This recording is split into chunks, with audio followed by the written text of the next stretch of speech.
preventing falls in older loved ones. We welcome Deb. Good morning to you. Good morning. How are you? I'm great. It's good How to are see you? on this beautiful day. Yes. This can be a serious issue for older loved ones because a fall can then lead to other medical complications, which is, I think, what we all want to avoid with our older loved ones. Yes. So where do we start when we talk about fall prevention and preventing a really serious injury from a fall? It is a very serious issue. I think to recognize that it is a very serious thing that you can prevent in some occasions. 25% of all falls that result in hip fractures are fatal.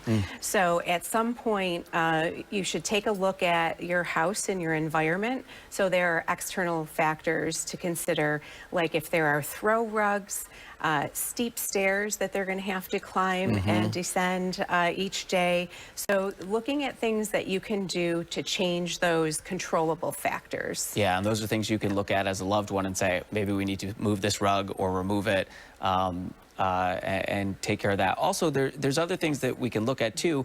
Medications is one, right? Yes. If you're on 4 or more medications, it puts you at a higher risk for falls. So one of the things that I recommend is just getting all of your medications and putting them in a brown bag and bringing them to your pharmacist. If you have medications that are being filled at different pharmacies, maybe they're not aware of them. So having them review them to see if there are any contraindications or if they would cause any dizziness or low blood pressure that can also result in a fall. Yeah. So starting somewhere like that would be a great thing. Yeah, something you may not think about either when it's just, you know, you're taking medications for certain ailments. You don't think about falls with them. Right. We talk about exercise for strength and balance. Exercise as we age is critical, right?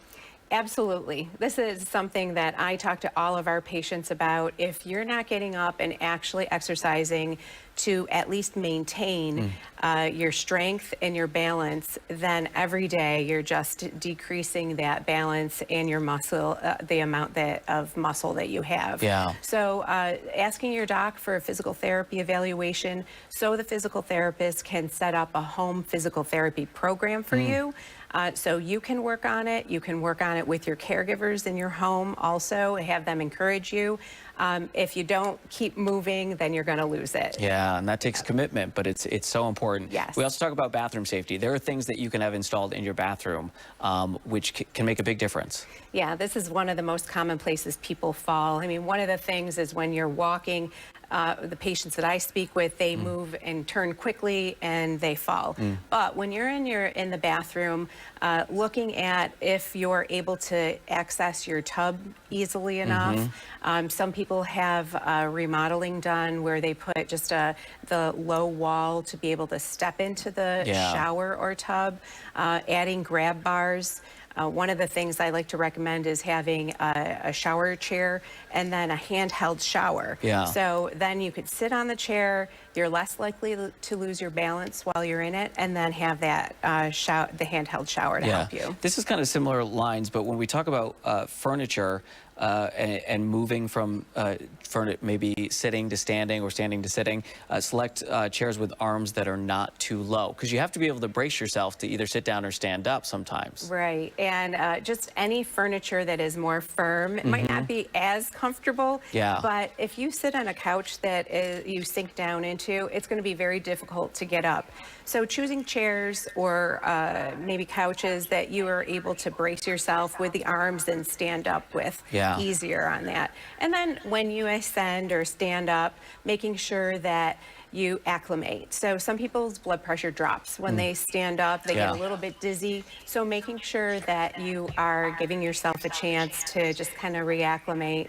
And if you continually are getting dizzy every time you stand up, talk to your doctor. Maybe you are hypotensive and have orthostatic blood pressure where your blood pressure is dropping every time you stand up.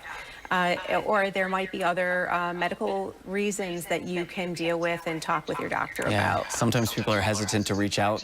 I think they don't want to be a bother, but that is your doctor. That's what they're there for. And if you've got a question, make that call. Deb, always good to have you in studio with us. Thanks so much for coming.